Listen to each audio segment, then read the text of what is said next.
Ever felt panic at an airport because you didn't know what to say at check-in or security?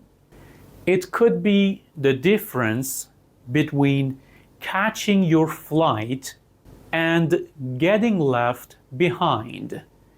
Hello everyone, I'm Teacher Cord, and today we are mastering all the essential English phrases you need to navigate any airport like a local.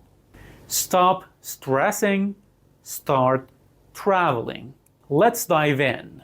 Knowing exactly what to say at the airport can be the difference between catching your flight or being left behind in a foreign country. Imagine you are standing at a busy international check-in desk.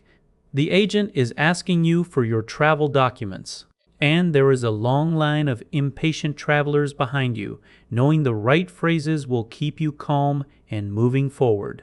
Hi everyone, I'm Teacher Cord, and welcome back to the channel. Today, we are diving into the stressful world of air travel, and we'll learn some essential English for it along the way.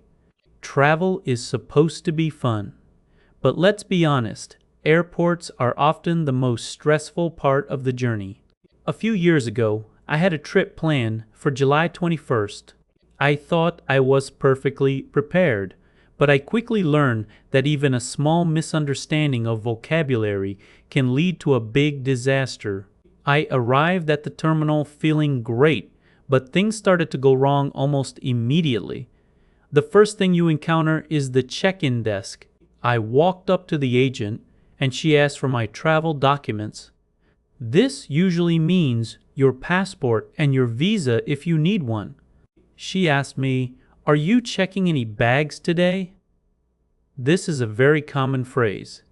To check a bag means to give your large suitcase to the airline so they can put it under the plane.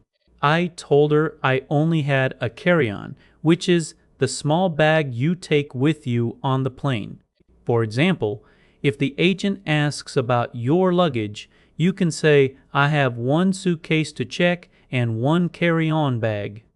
After I handed over my passport, the agent started typing. She looked at the screen for a long time. I started to get nervous. Usually, this part is quick. She eventually asked, "Did you check in online?" I realized I hadn't. Checking in online usually saves you a lot of time and helps you pick a better seat. Since I hadn't done it, she had to do everything manually.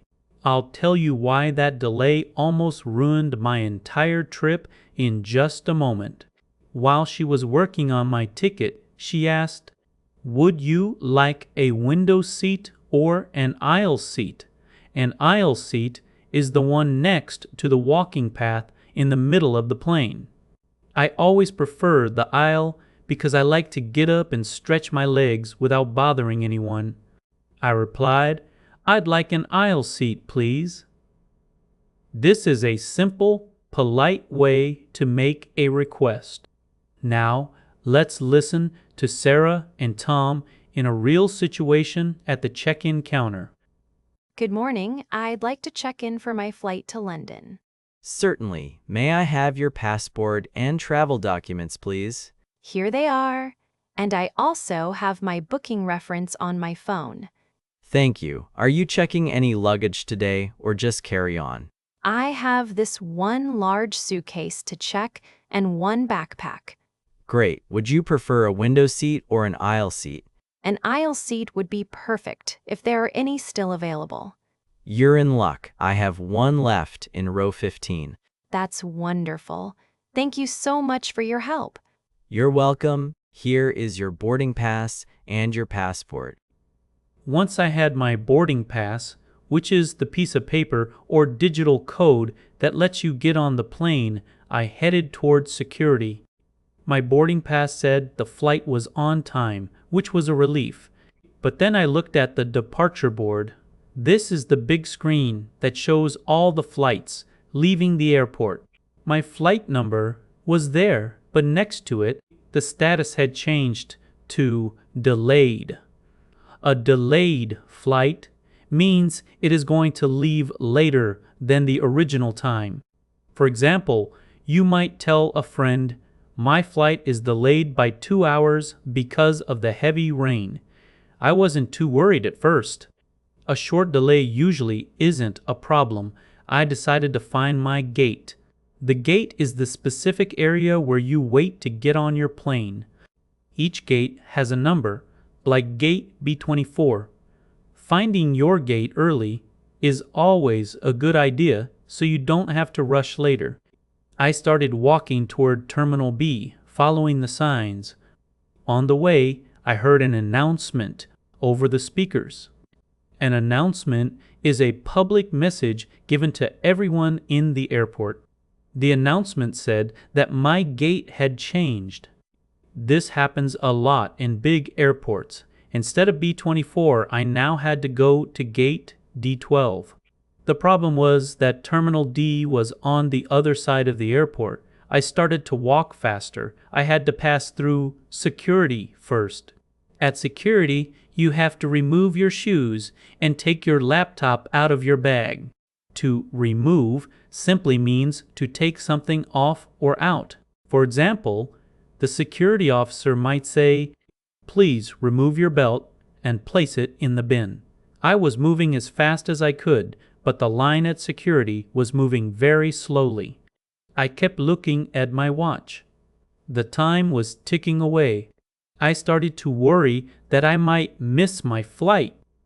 To miss a flight means you arrive too late and the plane leaves without you. It's a traveler's worst nightmare. I asked the staff member, "Is there a fast track for passengers with departing flights?" She pointed me to a shorter line, which saved me about 20 minutes. Wait until you hear what happened when I finally reached the gate area. Once I cleared security, I had to find the shuttle train to get to Terminal D.